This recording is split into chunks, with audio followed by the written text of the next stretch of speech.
दोस्तों, आज मैं आपके लिए भारतीय अर्थव्यवस्था के विकास का 7वां चैप्टर लेके आया हूं, जिसका नाम है बेरोजगारी, जो कि एनसीईआरटी बुक में इसका नाम दे रखा है रोजगार, समृद्धि और अनौपचारिकता और संबंधित समस्याएं। परंतु दोस्तों, आप जानते हैं कि मैं आपको टीआर जैन बुक से पढ़ाता हूं, जिसका नाम वीके ओडीवी है। उसमें इसका नाम बेरोजगारी दे रखा है, यानी अनएम्प्लॉयमेंट दे रखा है, जो कि बहुत ही ज्यादा इंपॉर्टेंट चैप्टर है दोस्तों एग्जाम के पॉइंट ऑफ व्यू से। अगर आप 12वीं क्लास में हैं, या फिर आप 3rd ईयर में हैं ग्रेजुएशन में, या फिर आप कंपटीशन लेवल की इकोनॉमिक्स को सीखना चाहते हैं, तो ये जो वीडियो है जिसमें मैं ये सारे के सारे पॉइंट बहुत ही अच्छी तरीके से इनके फंडामेंटल बेस के साथ बहुत अच्छी तरीके से क्लियर करूंगा, तो इसलिए मेरी आपसे रिक्वेस्ट है कि वीडियो आप पूरा अंत तक जरूर देखें और वीडियो को अच्छा लगने पर इसे लाइक करना, शेयर करना, और अगर चैनल पे पहली बार आए हैं तो हमें सब्सक्राइब करना तो बिल्कुल भी ना भूलें। ये इस सीरीज का 44 नंबर का वीडियो है। अगर आप वीडियो नंबर 1 से देखना चाहते हैं तो डिस्क्रिप्शन और आई कार्ड में दोनों जगह पे मैंने लिंक दे रखा है, आप वहां पे जाके देख सकते हैं और आप 12वीं में बहुत अच्छे अंक प्राप्त कर सकते हैं। तो चलिए दोस्तों, फाइनली अब हम वीडियो को स्टार्ट करते हैं। सबसे पहले हम ये समझते हैं कि आखिर बेरोजगारी किसे कहते हैं। देखिए दोस्तों, यहां पे मैंने इसके अर्थ को लिख रखा है, फिर इसके अर्थ को बहुत अच्छी तरीके से मैं आपको क्लियर करूंगा। बस सिर्फ आपसे रिक्वेस्ट है वीडियो में लास्ट तक बने रहेंगे बस आप। तो देखिए, बेरोजगारी, जिसे हम अनएम्प्लॉयमेंट कहते हैं, इससे अभिप्राय एक ऐसी अवस्था से है जिसमें व्यक्ति वर्तमान मजदूरी दर पर काम करने को तैयार होता है, परंतु उसे काम नहीं मिलता।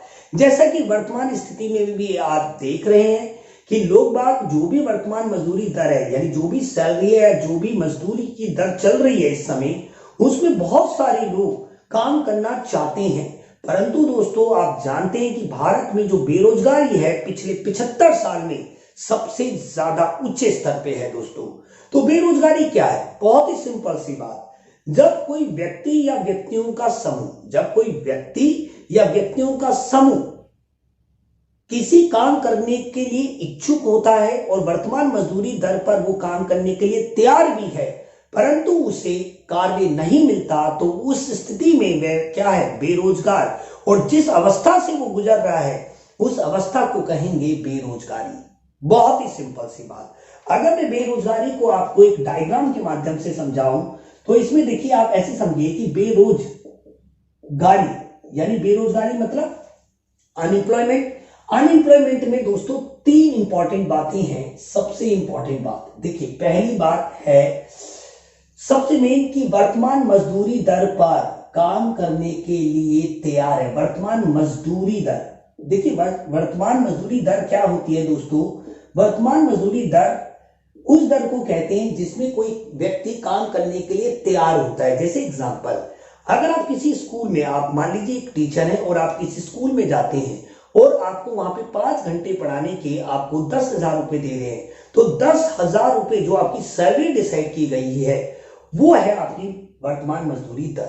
ठीक है? या फिर ऐसा भी हो सकता है कि आप एक श्रमिक हैं, मकान बनाते हैं और मजदूरी का काम करते हैं, और आज की दिहाड़ी है आपकी 450 रुपए। तो 450 रुपए जो दिन में पूरा दिन 8 घंटे काम करने के बाद आपको मिलेंगे, वही है दोस्तों वर्तमान मजदूरी दर। वर्तमान मजदूरी दर मैंने आपको समझाया। दूसरी बात इसमें इंपॉर्टेंट है, कार्य करने का इच्छुक, कार्य करने योग्य व इच्छुक। देखिए, सबसे मेन कि जब कोई व्यक्ति या व्यक्तियों का समूह वर्तमान मजदूरी दर पर कार्य करने का इच्छुक व योग्य है, इच्छुक भी हो और योग्य भी हो, परंतु उसे कार्य नहीं मिल रहा हो, तो इस स्थिति में उसे क्या कहेंगे? बेरोजगार। और जिस स्थिति से वो गुजर रहा है तो उस स्थिति को कहा जाएगा दोस्तों बेरोजगारी। और बेरोजगारी तो दोस्तों भारत में नहीं अपितु पूरे विश्व में बहुत ज्यादा भयंकर रूप ले चुकी है लॉकडाउन के बाद, क्योंकि लॉकडाउन ने दोस्तों बहुत ज्यादा बेरोजगारी को बढ़ा दिया है। और आपने कई लोगों से भी सुना होगा कि मार्केट में नौकरियां ही नहीं है। क्यों नहीं है? क्योंकि भारत का जो जीडीपी है वो निरंतर कम होता जा रहा है, जो सकल घरेलू उत्पाद है उसमें कमी आ रही है। जब उसमें कमी आएगी, उत्पादन में कमी आएगी, तो रोजगार के स्तर में कमी आएगी। अब जब रोजगार के स्तर में कमी आएगी तो दोस्तों नेचुरल सी बात है कि देश में बेरोजगारी फैलेगी, जो कि पूरे यानी पूंजी निर्माण यानी मानव पूंजी, यानी मैं अगर बात कहूं कि मानव पूंजी जो है उसकी हानि है। राष्ट्र निर्माण में एक बहुत बड़ी बाधा है, राष्ट्र निर्माण की एक बहुत बड़ी बाधा है, ठीक है। और देश अपने आर्थिक समृद्धि और आर्थिक विकास का जो उद्देश्य होता है किसी भी सरकार का, वो प्राप्त करने में असफल रहती है दोस्तों। तो देखिए, मैंने आपसे कहा कि बेरोजगारी उस स्थिति को कहा जाता है जब कोई श्रमिक कार्य करने के योग्य है और इच्छुक भी है वर्तमान मजदूरी दर पर, परंतु उसे कार्य नहीं मिलता, तो उस स्थिति में उसे बेरोजगार कहेंगे। और जिस स्थिति से वो गुजर रहा है दोस्तों, उसे हम क्या कहेंगे? बेरोजगारी, यानी कार्य या काम नहीं मिलता। जैसा कि आपने अभी सुना भी होगा कि बहुत सारे लोगों को कम मजदूरी दर पे भी वो काम करने के लिए तैयार है, परंतु दोस्तों उन्हें काम ही नहीं मिल रहा। तो अब देखिए, आपको इसे समझने में कोई भी दिक्कत नहीं होगी कि बेरोजगारी का मतलब है, इससे अभिप्राय एक ऐसी अवस्था से यानी स्थिति से है, कंडीशन से है, जिसमें व्यक्ति या व्यक्तियों का समूह वर्तमान मजदूरी दर पर काम करने को तैयार होता है, योग्य होता है, परंतु उसे काम नहीं मिलता। तो उस स्थिति में उस व्यक्ति को हम बेरोजगार कहेंगे, और जिस स्थिति से वो गुजर रहा है उसे बेरोजगारी कहेंगे दोस्तों। और बेरोजगारी दोस्तों निर्धनता का एक चिन्ह है। जो व्यक्ति बेरोजगार होता है वो निर्धन होता है, नेचुरल सी बात है। जब काम धंधा ही नहीं होगा तो पैसा नहीं आएगा, और पैसा नहीं आएगा तो वो मूलभूत आवश्यकताओं की यानी जो प्राथमिक आवश्यकताएं होती हैं उन्हें पूरा करने में वो क्या पाएगा? अपने आप को असमर्थ पाएगा, जिसके कारण दोस्तों क्या होगा? वो मानव पूंजी की क्या होगी? मानव पूंजी की हानि होगी, है ना। मानव पूंजी की हानि होगी उस देश के लिए, क्योंकि वो एक श्रमिक जो आर्थिक गतिविधियों में अपना योगदान दे सकता था वो नहीं दे पा रहा।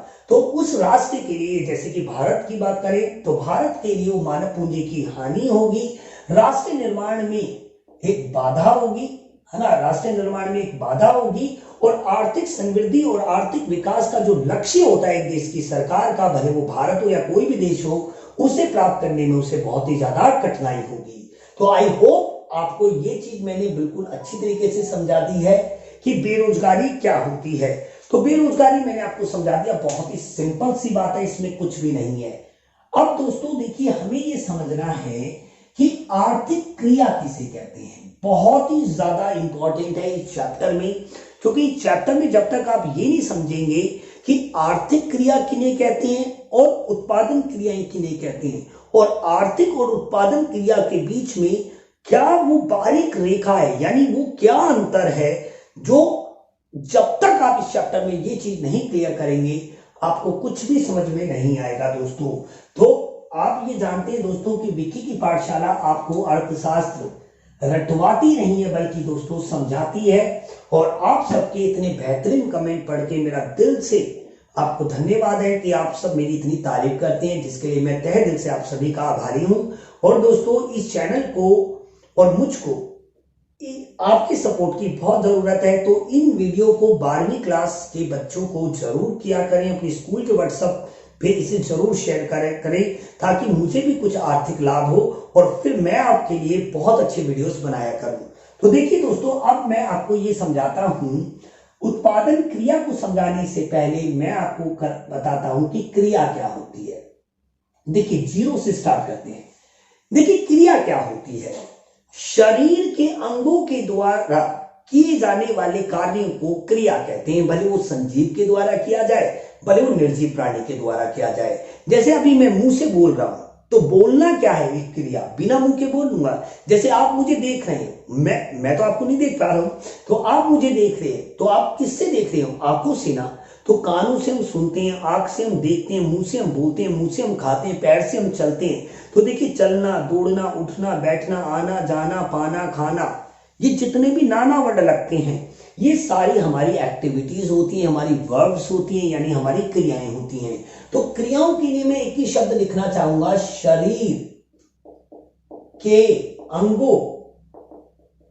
अंगों से किए जाने वाले कार्य, यानी शरीर के अंगों से किए जाने वाले कार्यों को हम क्रिया कहते हैं दोस्तों। बहुत ही सिंपल सी बात है। पहले स्टेप में मैंने आपको क्रिया समझाया, अब दूसरे स्टेप में मैं आपको समझाऊंगा दोस्तों आर्थिक क्रिया, तब जाके आपको उत्पादन क्रिया समझ में आएगी।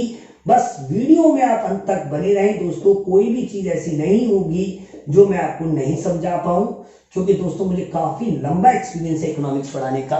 और न केवल इकोनॉमिक्स दोस्तों, कोई भी सब्जेक्ट में जब पढ़ाता हूं तो वो विद्यार्थी को जरूर समझ में आता है। उसका सबसे बड़ा रीजन है दोस्तों कि मेरी जो टीचिंग रहती है वो साइंटिफिक एटीट्यूड पे रहती है, यानी मैं साइंस का अनुसरण करता हूं, यानी मैं स्टेप 1 से स्टार्ट करता हूं, तभी आपको ये चीजें क्लियर हो जाती हैं दोस्तों। और अगर आप चाहते हैं कि मैं आपको ऐसे ही पढ़ाया करूं बिल्कुल बेसिक फंडामेंटल कॉन्सेप्ट के साथ, तो वीडियो को लाइक करके अपना ये संदेश मुझे दे सकते हैं, कमेंट में जरूर लिखें, मुझे बड़ी खुशी होती है आपके कमेंट्स को पढ़ के। तो देखिए, अब मैं आपको बताना चाह रहा हूं कि आर्थिक क्रिया क्या होती है। बहुत ही सिंपल, क्रिया बताया मैंने कि शरीर के अंगों से किए जाने वाले कार्यों को क्रिया कहते हैं। जैसे बोलना क्या है, क्रिया, बट इस बोलने से आपको पैसे मिलने लग जाए तो वो क्या होगी, आर्थिक क्रिया। चलना क्या है, क्रिया, बट उसके चलने से आपको पैसे मिलने लग जाए तो वो क्या होगी, आर्थिक क्रिया। बहुत ही सिंपल है दोस्तों। आर्थिक क्रिया के लिए मैं आपको सिंपल सी लॉजिक समझाता हूं। सीमित संसाधन, सीमित संसाधन,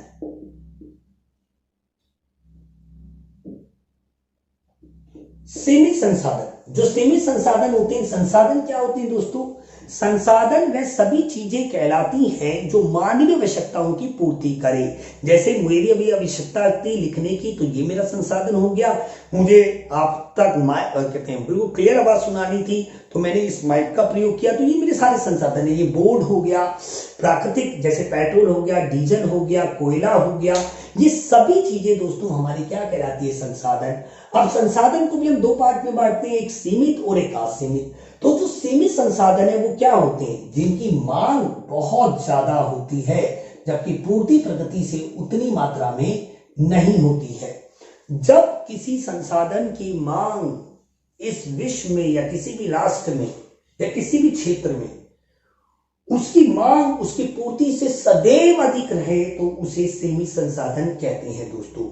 और इन्हीं सीमित संसाधनों से जुड़ी हुई कोई भी क्रिया, इन्हीं सीमित संसाधनों से जुड़ी हुई कोई भी क्रिया, भले दोस्तों वो क्या हो, भले वो उपभोग हो, भले वो उपभोग हो, भले वो उत्पादन हो, भले वो वितरण हो, भले वो निवेश हो, या कोई भी चीज आप कुछ भी ले लीजिए, या मैं इसको एक सिंपल सी बात बोलूं, भले वो धन का विज्ञान, धन से संबंधित हो, यानी पैसे से संबंधित क्रियाओं को हम आर्थिक क्रियाएं कह सकते हैं दोस्तों। देखिए कितना सिंपल है। क्रिया मैंने आपको बताया क्या है, शरीर के अंगों से किए जाने वाले कार्यों को हम क्रिया कहते हैं। और ऐसी क्रियाएं जिससे जो सीमित संसाधनों से जुड़ी हों, सीमित संसाधनों के उपभोग, उत्पादन, निवेश या फिर विनिमय या फिर वितरण, इनसे जुड़ी हों, उन्हें हम कहते हैं आर्थिक क्रिया। इसे और अच्छी तरीके से मैं अगर आपको समझाऊं, जिससे एक व्यक्ति अपनी जीविका प्राप्त करता है, जीविका, लीववुड, जिसे हम लीववुड कहते हैं, जिसे हम जीविका कहते हैं दोस्तों। तो जीविका यानी जिस क्रिया से एक व्यक्ति अपने लिए जीने के लिए पैसा जुटा सके, अपने लिए और अपने परिवार के लिए, तो उस क्रिया को हम क्या कहेंगे दोस्तों, आर्थिक क्रिया। आर्थिक वर्ड का मतलब ही दोस्तों सीमित संसाधन, या फिर आप धन यानी आय से संबंधित समझिए।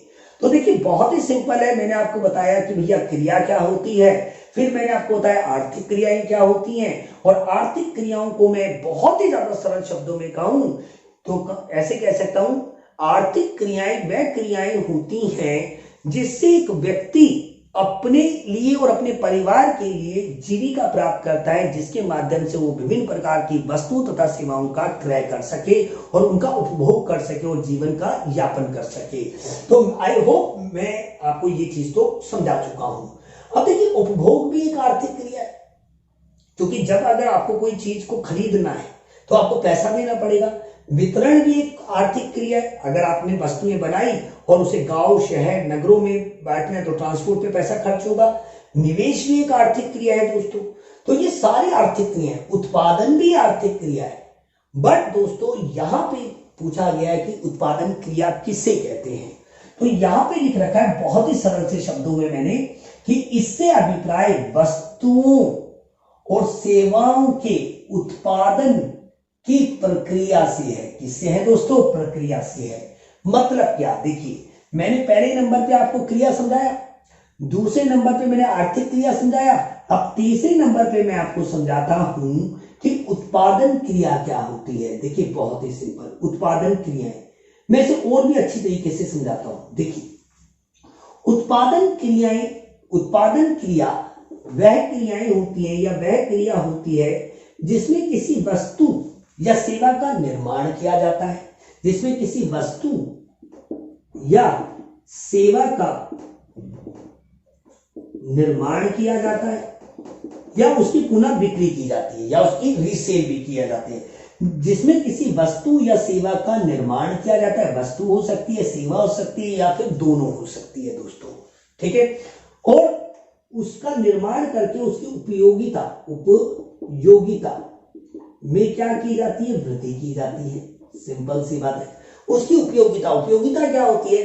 किसी भी वस्तु या सेवा का वह गुण जो मानवीय आवश्यकता को प्रत्यक्ष रूप से संतुष्ट करे। जैसे अभी मेरी लिखने की आवश्यकता थी, क्या थी? लिखने की आवश्यकता। तो इस मार्कर ने और इस बोर्ड ने उस आवश्यकता को क्या कर दिया? पूरा कर दिया। तो ये मार्कर और इस बोर्ड की ये उपयोगिता है कि ये लिखने के काम आता है। तो उपयोगिता मतलब उपयोगी। कोई भी वस्तु या कोई भी सेवा का आप उपभोग तभी करते हैं दोस्तों जब वो आपके लिए उपयोगी होती है, यूटिलाइज होती है ना, तभी आप यूज करते हैं जब उसमें यूटिलिटी होती है। आई थिंक आपको ये चीज क्लियर हुई है। तो उपयोगिता में वृद्धि करके उसके मूल्य में क्या किया जाता है? उसके मूल्य में वृद्धि की जाती है। मूल्य में क्या की जाती है? वृद्धि की जाती है।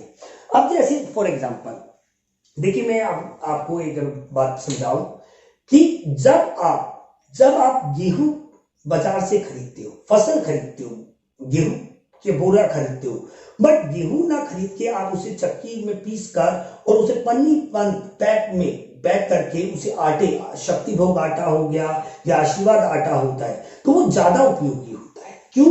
क्योंकि उसका हम डायरेक्ट सेवन कर सकते हैं।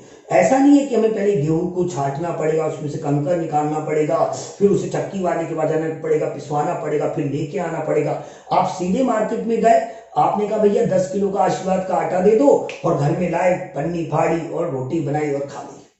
समझ रहे हो? तो वो आपके लिए उपयोगी हो गया, है ना। अगर मान लीजिए अभी मैं मोर के पंख में इंक डुबा के लिख रहा होता तो कितना अनकन्वीनियंट होता, कितना असुविधाजनक होता।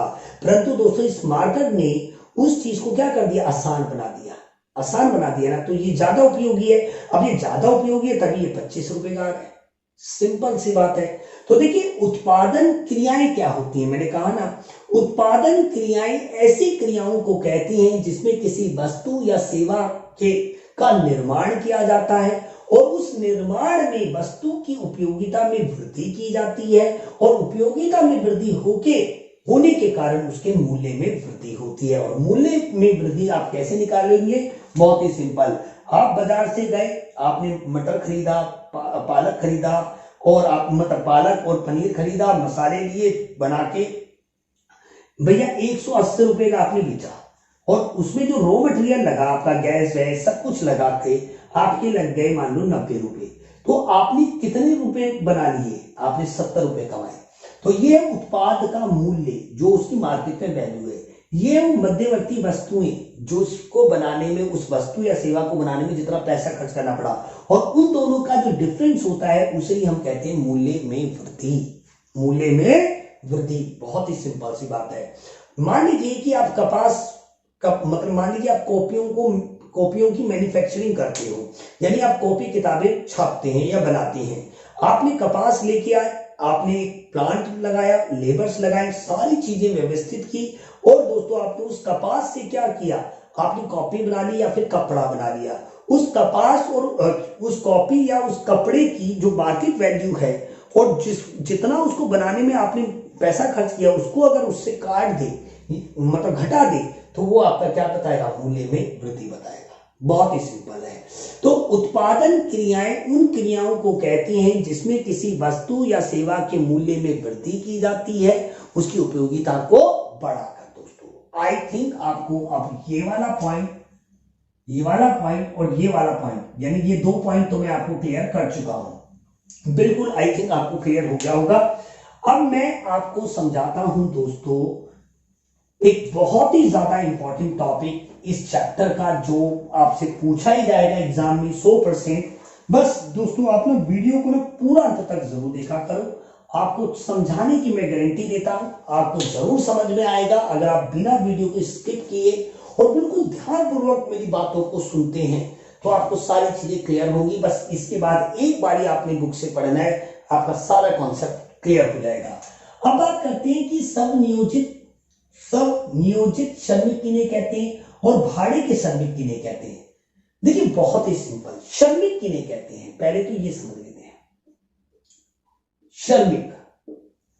श्रमिक का मतलब होता है एम्प्लॉय क्या होता है, एम्प्लॉय, जिसे जो काम करने वाला होता है। अभी मैंने क्या बताया, उत्पादन क्रियाएं।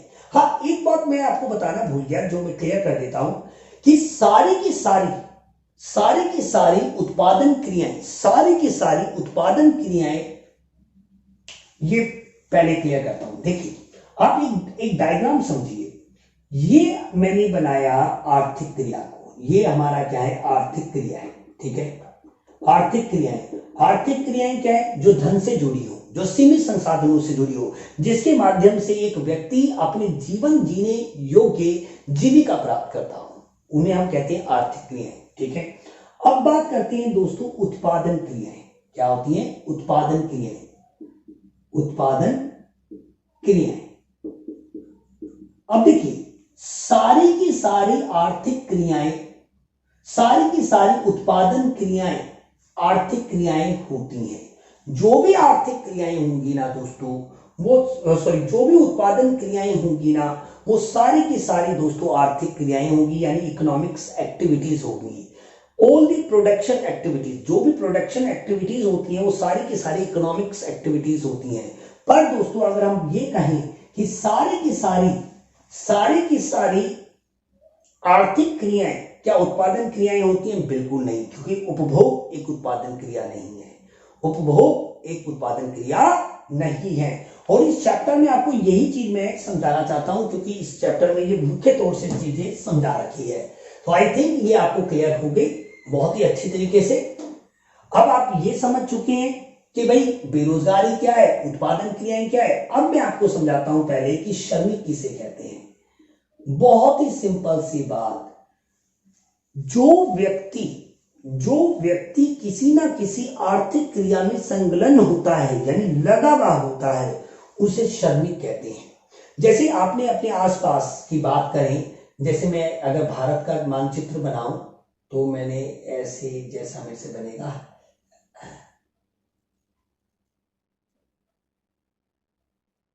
ये मैंने भारत का मानचित्र बनाया दोस्तों।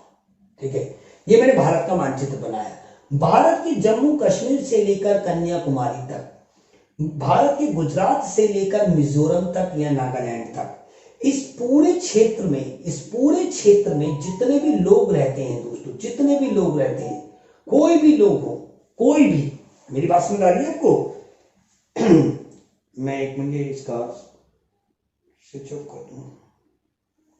देखिए भारत के किसी भी क्षेत्र में कोई भी व्यक्ति रहता है, कोई भी व्यक्ति, अब उसे जीना तो है, अब जीना है तो नेचुरल सी बात है दोस्तों, उसे पीना है। नहीं, ऐसा बिल्कुल भी नहीं है। तो मैं आपको मैंने कुछ एग्जांपल लिए हैं आपके लिए। देखिए मान लीजिए पूरे भारत की बात करें यदि हम, या पूरे विश्व की बात करें दोस्तों, मैं एग्जांपल ले रहा हूँ, भारत का रहने वाला हूँ दोस्तों और भारत की बात सुनाता हूँ, तो इसलिए मैं एग्जांपल लेता हूँ भारत का। I love my India. ठीक है, तो ये भारत है हमारा देश। ठीक है, इस भारत देश में बहुत सारी 135 करोड़ जनसंख्या है।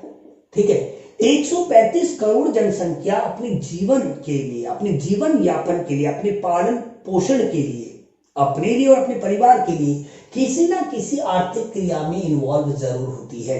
कि कोई श्रम देता है अपना, कोई अपना पैसा लगाता है, पूंजी लगाता है, कोई दोस्तों क्या करता है, भूमि देता है अपनी किराए विराए पे, और कोई क्या करता है, उद्गम करता है ना। तो देखिए बहुत ही सिंपल सी बात है, जो श्रम देता है उसे मजदूर कहते हैं। यानी इनमें से बहुत सारे ऐसे हैं जो दूसरों के लिए नौकरी करते हैं, परमानेंट या नॉन परमानेंट या टेम्परेरी जिसे आप कह सकते हैं।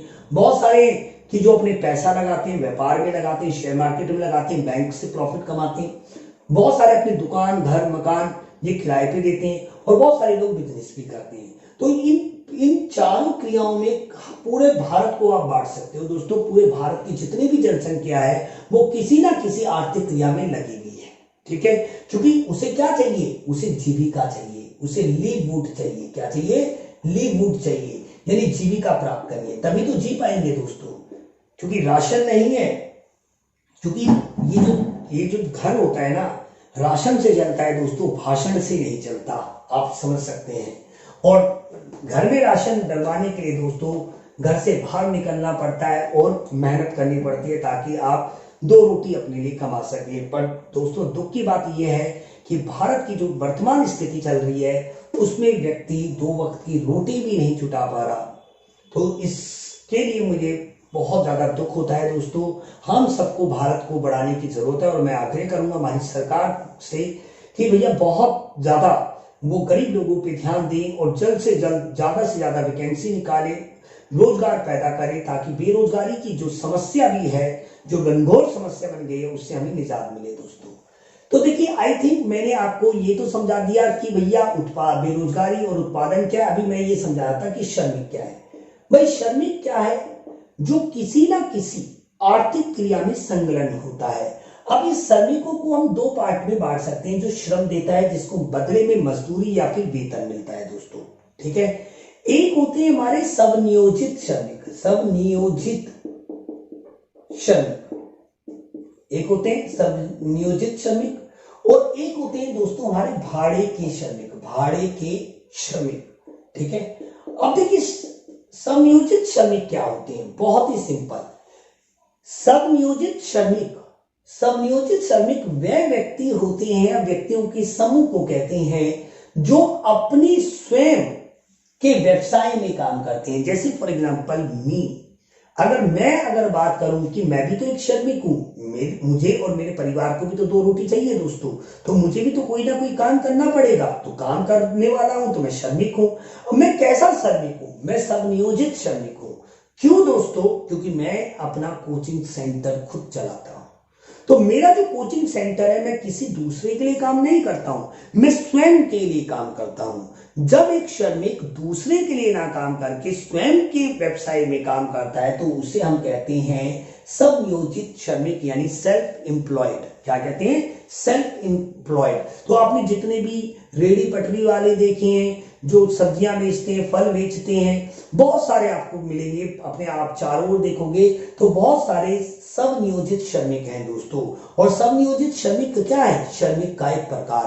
और श्रमिक कौन है, मैंने अभी आपको बताया, जो उत्पादन क्रिया में लगा होता है। कहा, जो उत्पादन क्रिया में लगा होता है। आई थिंक आपको ये चीजें क्लियर हो रही है।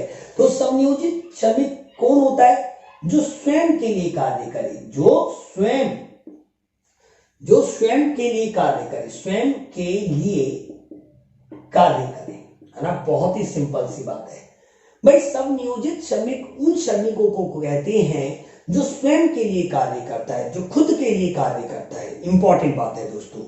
अब बात करते हैं कि भाड़े के श्रमिक किन्हें कहते हैं। भाड़े के श्रमिक बहुत ही इंपॉर्टेंट है, बहुत ही सिंपल, जो दूसरों के लिए कार्य करें, दूसरों के लिए कार्य करें। जैसे दोस्तों लॉकडाउन लगने से पहले मैं एमसीडी में जॉब करता था, मैं एज अ प्राइमरी टीचर, वहां पे टेम्परेरी बेसिस पे मैं टीचर था। तो तब मैं खुद के लिए काम नहीं करता था, मेरा वो खुद का स्कूल नहीं था, वो एमसीडी का था, वो सरकार का स्कूल था। तो मैं उस समय कैसा श्रमिक था, मैं भाड़े का श्रमिक था, ठीक है। पर जब मैं कोचिंग सेंटर में पढ़ाता हूं तो मैं कौन हूं, सब नियोजित श्रमिक हूं, मैं सेल्फ एम्प्लॉयड हूं।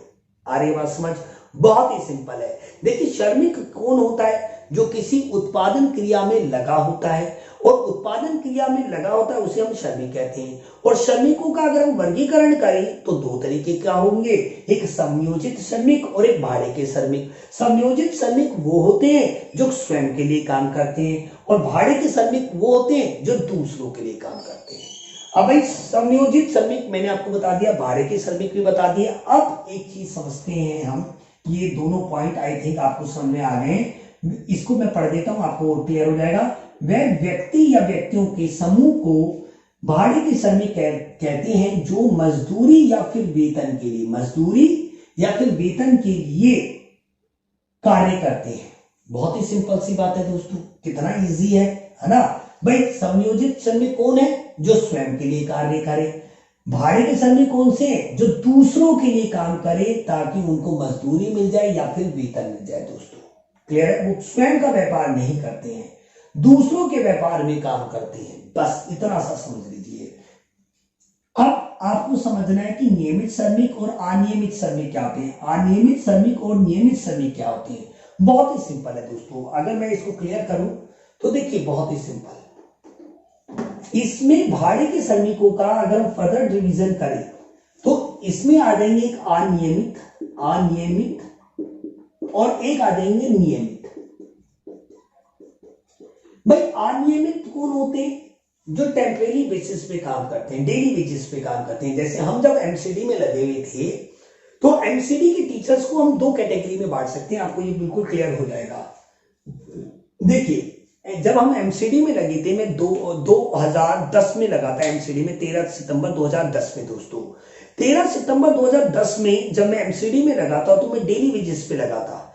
क्यों, मैं भाड़े का श्रमिक तो हूं, बट भाड़े के श्रमिक में भी कौन सा, अनियमित, टेम्परेरी, यानी टेम्परेरी था। तो हमारी जो सैलरी थी वो टेम्परेरी थी, डेली वेजेस के आधार पे थी। परंतु उसी स्कूल में बहुत सारे ऐसे टीचर थे जो परमानेंट टीचर थे, जिनकी सैलरी बुक होती है दोस्तों, पूरा मेंटेन होता है, उनको सारी सुख सुविधाएं मिलती हैं, तो उन्हें हम नियमित श्रमिक कहेंगे। एक अनियमित वो जो डेली वेजेस पे काम करता है, ठीक है, और नियमित वो जो वेतन के लिए कार्य करता है। और ये दोनों ही कैसे श्रमिक हैं, भाड़े के श्रमिक। ये खुद के लिए काम नहीं करते, दूसरों के लिए काम करते हैं। अगर वो डेली यानी रोज के आधार पे करते हैं, मजदूरी के आधार पर, तो वो अनियमित है, और वो वेतन के आधार पे करते हैं नियमित रूप से, तो वो नियमित है। बहुत ही सिंपल है। देखिए अब मैं आपको इसको पढ़ता हूं, आपको 1 मिनट में समझ आ जाएगा। अनियमित श्रमिक वह हैं जो प्रतिदिन मजदूरी पर कार्य करते हैं, भाड़े या नियमित आधार पर नहीं, भाड़े या नियमित आधार पर नहीं। मतलब मैं ये कहूं कि भाड़े को कर दो या इसको अलग कर दो, तो आप ऐसे समझ लीजिए जो डेली वेजेस पे काम करते हैं। आपने बहुत सारे अपने गांव में, शहरों में देखे होंगे, बहुत सारे लोग अपना कहते हैं मजदूरी का सामान लेके बैठे रहते हैं। उसमें बहुत सारे मजदूर होते हैं, बहुत सारे मिस्त्री होते हैं जो रोज काम की तलाश में निकल जाते हैं, वो हो जाते हैं दोस्तों अनियमित श्रमिक। और नियमित क्या हो गए, नियमित श्रमिक वह श्रमिक होते हैं जो नियमित रूप से कार्य करते हैं तथा नियोजक के स्थायी रजिस्टर पर, नियोजक के यानी मालिक के स्थायी रजिस्टर पर उनका नाम दर्ज होता है। दोस्तों तो देखिए कितना सिंपल है। एक हमारे स्थायी कर्मचारी होते हैं, स्थायी श्रमिक होते हैं जो जिन्हें सैलरी मिलती है महीने के अंत में, और एक अस्थायी कर्मचारी होते हैं जिन्हें डेली वेजेस पे मजदूरी मिलती है। तो देखिए अगर हम देखें तो श्रमिक कौन है, जो किसी भी उत्पादन क्रिया में जुड़ा होता है या लगा होता है या संकलन होता है अपनी जीविका को कमाने के लिए। समयोजित श्रमिक कौन है, जो खुद के लिए काम करते हैं। भाड़े के श्रमिक कौन है, जो दूसरों के लिए काम करते हैं। नियमित श्रमिक कौन है, जो सैलरी के लिए काम करते हैं और रजिस्टर पे उनका नाम दर्ज होता है, उन्हें जॉब से जल्दी से कोई नहीं निकाल सकता। जबकि अनियमित श्रमिक कौन है, जो रोजाना की यानी मजदूरी के आधार पर कार्य करते हैं। दोस्तों तो आई होप ये आपको 4 प्रकार के जो श्रमिक हैं ये भी मैंने आपको समझा दिया। अब दोस्तों मैं आपको समझाऊंगा कि जो श्रम बल होता है ये क्या है। श्रम बल या श्रम बल कहें, या आप इसे कह सकते हैं दोस्तों श्रम मांग। मांग भी आप इसे कह सकते हैं, श्रम मांग, जिसे हम लेबर फोर्स कहते हैं। अब देखिए, मैंने अभी आपको शुरुआत में एक बात कही कि जो भारत देश है दोस्तों, उसकी जो जनसंख्या है 135 करोड़ से ज्यादा है, यानी 135 प्लस है दोस्तों। दुनिया में दूसरे नंबर पे हम आते हैं चाइना के बाद। बहुत जल्द हम चाइना को पीछे छोड़ देंगे, इस बात का हमें बहुत गर्व है। मजाक कर रहा हूं दोस्तों। तो देखिए, मैं आपसे ये बात क्या कह रहा हूं, बहुत ही सिंपल सी बात आपको समझाता हूं कि हमारी जो जनसंख्या है वो कितनी है, 135 करोड़ है। क्या 135 करोड़ के 135 करोड़ उत्पादन क्रियाओं में संकलन है? नहीं, बिल्कुल भी नहीं, क्योंकि इसमें बहुत सारे दोस्तों कौन है, बच्चे हैं, बहुत सारे वृद्ध व्यक्ति हैं। तो यहां पे हम 135 को नहीं बोल सकते कि भैया लेबर फोर्स भारत का 135 है, नहीं, सबसे मेन नहीं, क्योंकि इसमें वृद्ध व्यक्ति भी आते हैं, इसमें बच्चे भी आते हैं, और इसमें गृहिणियां यानी महिलाएं भी आती हैं जो घर में ही काम करती हैं, बाहर नहीं भी आती। तो वो तो सारे माइनस हो जाएंगे, इसमें बच्चे माइनस हो जाएंगे, इसमें सीनियर सिटीजन माइनस हो जाएंगे, सीनियर सिटीजन माइनस हो जाएंगे, और इसमें गृहिणियां यानी हाउस वाइफ्स भी माइनस हो जाएंगी। फिर उसके बाद जो जनसंख्या आएगी, जो जनसंख्या बचेगी 135 में से, उसे हम कहेंगे श्रम बल। क्या कहेंगे, श्रम बल। अब देखिए, इसको समझने में दिक्कत नहीं होगी। श्रम बल, इससे अभिप्राय व्यक्तियों की उस संख्या से, व्यक्तियों की उस संख्या से, यानी इससे अभिप्राय व्यक्तियों की उस संख्या से है जो वर्तमान मजदूरी दर पर, जो वर्तमान मजदूरी दर पर काम करने के योग्य हैं और इच्छुक हैं। बात समझ गए?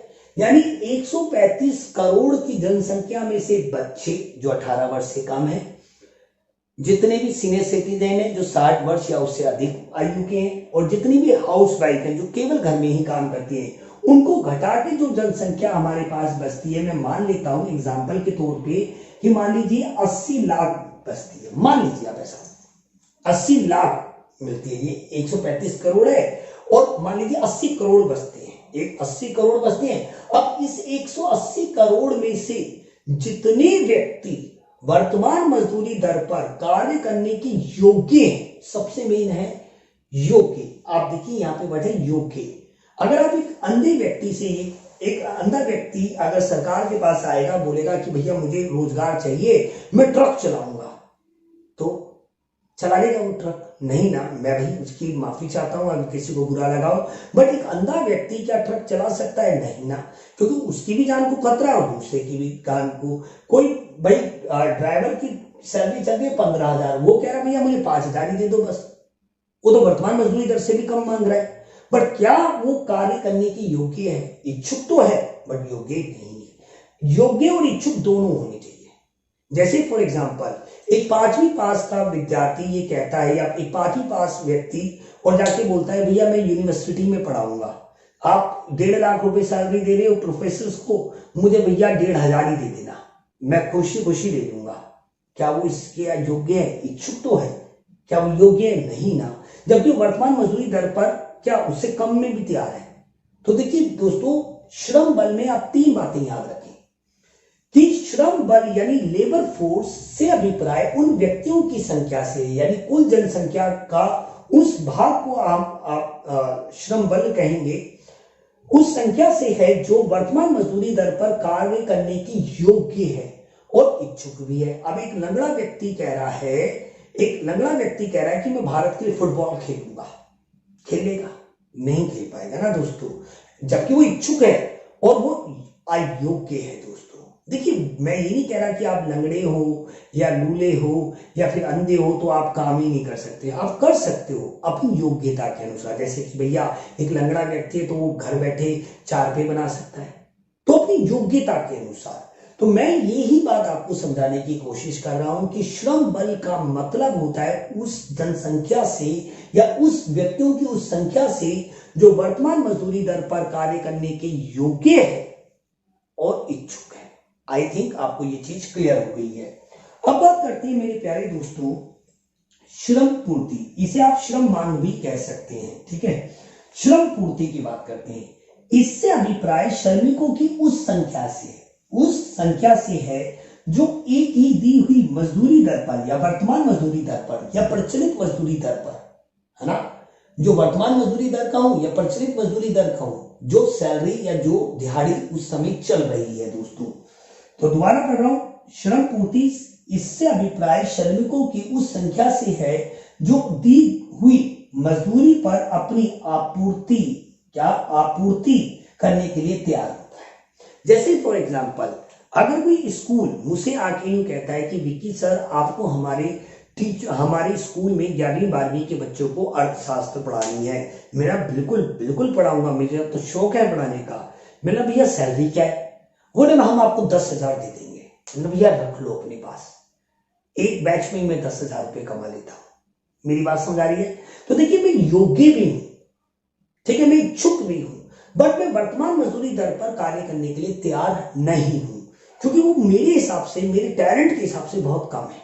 चाहे किसी के लिए ज्यादा हो, कोई दूसरा व्यक्ति वो 10 में क्या वो 8 में भी करना चाहता हो, बट मैं नहीं करना चाहता हूं, तो मैं अपने श्रम की पूर्ति नहीं कराना चाहता। तो देखिए श्रम मांग क्या है, श्रम पूर्ति क्या है। श्रम मांग की बात करें तो उस व्यक्तियों की उस संख्या से है जो वर्तमान मजदूरी दर पर कार्य करने के योग्य है और इच्छुक भी है, जबकि श्रम पूर्ति से अभिप्राय व्यक्तियों की या श्रमिकों की उस संख्या से है जो दी हुई मजदूरी दर पर या जो प्रचलित मजदूरी दर पर अपने श्रम की पूर्ति करने के लिए तैयार होते हैं, इच्छुक होते हैं। क्लियर है ये बात? मान लीजिए आप कहीं पे जॉब पे इंटरव्यू पे गए, कॉल सेंटर में गए, आपका इंटरव्यू होगा, आपने इंटरव्यू पास कर लिया, आपने पूछा सर जी सैलरी का क्या पैकेज है? उसने कहा हम आपको 7,000 रुपए दे देंगे। आपने बोला यार मैं पहले 12वीं पढ़ा, ग्रेजुएशन की, और इतना करने के बाद मुझे 7,000 रुपए दे रहे, इससे अच्छा तो जो ई रिक्शा चला रहे हैं वही सही है, 20-25 हजार तो वही छाप रहे। तो आपको नौकरी मिल रही थी बट आप करने नहीं लगे, क्यों? क्योंकि आप वर्तमान मजदूरी दर या प्रचलित मजदूरी दर या जो आपकी सैलरी का जो पैकेज था ना उससे असंतुष्ट थे। तो देखिए आप इसी को समझिए कि जो श्रम पूर्ति होती है ना, उस व्यक्तियों की यानी उस देश की उन व्यक्तियों की संख्या को बताता है जो वर्तमान मजदूरी दर पर कार्य करने के इच्छुक होते हैं और अपने श्रम को देना चाहते हैं। दोस्तों बिल्कुल सिंपल सी बात है, इसे समझना बहुत इजी है। सबसे इंपॉर्टेंट है कि भैया जो वर्तमान मजदूरी दर पर काम करने के लिए तैयार होता है, आपको जो सैलरी मिल रही है, जो आपको वेजेस मिल रही है, जो मजदूरी मिल रही है, अगर जैसे आज की अगर मैं भाड़े का एक मतलब मान लीजिए मैं दिहाड़ी वाला व्यक्ति हूं और आज की दिहाड़ी चल रही है 400 रुपए, तो मैं उसमें काम करने के लिए तैयार हूं, तो मैं श्रम आपूर्ति कराऊंगा या पूर्ति कराऊंगा। और यदि मुझे लग रहा है यार 400 रुपये तो कम है यार, 450 चाहिए, 500 चाहिए, मैंने कहा मैं नहीं कर रहा, तो भाई ये आगे श्रम पूर्ति बहुत ही सिंपल है। और जहां पे श्रम की मांग और श्रम की पूर्ति एक दूसरे के बराबर होती है वो डिसाइड कर देती है वर्तमान मजदूरी दर। इस पर मैं एक वीडियो बनाऊंगा क्योंकि ये फर्स्ट ईयर पे भी है और बहुत सारे विद्यार्थियों के मेरे कमेंट्स आए थे, इस पे मैं बनाऊंगा। बट अभी 12th में आपको इतना डीप में समझने की कोई जरूरत नहीं है। श्रम बल का मतलब है श्रम मांग, श्रम पूर्ति का मतलब है पूर्ति, सिंपल सी बात है। और दोनों में दोस्तों वर्तमान मजदूरी दर यानी सैलरी यानी वेजेस मजदूरी, ठीक है, और योग्य और इच्छुक होना बहुत जरूरी है। तो आई थिंक आपको ये दोनों चीजें क्लियर हो गई। अब बात करते हैं बहुत ही ज्यादा इंपॉर्टेंट, आपसे ये पूछा जा सकता है कि भैया जो श्रम बल है और जो कार्य बल है इन दोनों के बीच में क्या भेद होता है, इसके बीच का विभेद बताइए, यानी भेद बताइए, क्या इन दोनों के बीच में डिफरेंस क्या है? बहुत ही सिंपल है, श्रम बल या श्रम मांग हमें उन लोगों की या लोगों के समूह या उन व्यक्तियों की संख्या को बताता है जो वर्तमान मजदूरी दर पर कार्य करने के इच्छुक होते हैं और योग्य होते हैं। ठीक है, सिर्फ इच्छुक होते हैं और योग्य होते हैं, काम नहीं कर रहे होते हैं, इस बात को जरा समझे। दूसरी बात दोस्तों, कार्य बल इसके बिल्कुल अपोजिट है। इससे अभिप्राय उन व्यक्तियों से है, या उन व्यक्तियों की संख्या से है जो वास्तव में कार्य कर रहे होते हैं, जैसे फॉर एग्जांपल भारत में 135 करोड़ लोगों में से हमने महिलाओं को निकाल दिया, वृद्ध व्यक्तियों को निकाल दिया, बच्चों को निकाल दिया, तो 80 करोड़ बन गए। अब ये 80 करोड़ जो लोग हैं ये श्रम बल है, क्योंकि वर्तमान मजदूरी दर पे सभी काम करना चाहते हैं और योग्य भी और इच्छुक भी हैं। बट इनमें से केवल और केवल 60 लाख लोगों को ही 60 करोड़ लोगों को ही रोजगार मिल पा रहा है। तो ये हमारा क्या कहलाएगा, ये कहलाएगा हमारी कुल जनसंख्या, ये कहलाएगा हमारा लेबर फोर्स, और ये हमारा कहलाएगा वर्क फोर्स। क्या कहलाएगा, वर्क फोर्स। तो देखिए कुल जनसंख्या, टोटल पॉपुलेशन, ये हमारी टोटल पॉपुलेशन है, ये हमारा लेबर फोर्स है, और ये हमारा वर्क फोर्स है, और तीनों में अंतर है दोस्तों। कुल जनसंख्या हमेशा ज्यादा होती है, श्रम बल हमेशा ज्यादा होता है, और कार्य बल उससे भी कम होता है। और कार्य बल वास्तव में उन लोगों के या लोगों के समूह की संख्या को बताता है दोस्तों, जो वर्तमान समय में एक देश की अर्थव्यवस्था में उत्पादन क्रियाओं में लगे होते हैं वास्तविक रूप में। आई थिंक आपको ये चीज क्लियर हुई है। अब बात करते हैं सहभागिता दर किसे कहते हैं, सहभागिता दर। अब देखिए भारत की जनसंख्या कितनी है, 135 करोड़। क्या 135 के 135 करोड़ लोग, क्या मेरे दोस्तों आपको लगता है कि वो सारे उत्पादन क्रियाओं में लगते हैं? नहीं, क्योंकि इसमें बच्चे भी, वृद्ध भी और गृहिणियां भी हैं। तो अगर हम कुल जनसंख्या को यानी टोटल पॉपुलेशन को वर्क फोर्स से, यानी वर्क फोर्स को टोटल पॉपुलेशन से मल्टीप्लाई करके और 100 से इंटू कर दे, जैसे मान लीजिए 20 लोग काम कर रहे हैं, टोटल जनसंख्या है 100 की, ठीक है, और मुझे इसको परसेंटेज में निकालना है, तो मैंने 100 से 100 काटा, तो मैंने ये कहा कि केवल 20% लोग ऐसे हैं भारत में जो उत्पादन क्रियाओं में लगे हुए हैं वास्तविक रूप से, जिसे हम कहेंगे वर्कफोर्स। और सहभागिता उस दर को दिखाती है, सहभागिता उस दर को दिखाती है जिसमें जो कुल जनसंख्या होती है उसमें से कितने लोग हैं जो वास्तविक रूप में उस समय उत्पादन क्रियाओं में लगे होते हैं। तो दोस्तों ये था मेरा आज का वीडियो। आपको कैसा लगा भारतीय अर्थव्यवस्था के विकास में? अगर आपको ये वीडियो पसंद आया तो इसे लाइक करके, शेयर करके और चैनल को सब्सक्राइब करके मुझे मोटिवेट कर सकते हैं। मिलते हैं दोस्तों अगले वीडियो में। जय हिंद, जय भारत।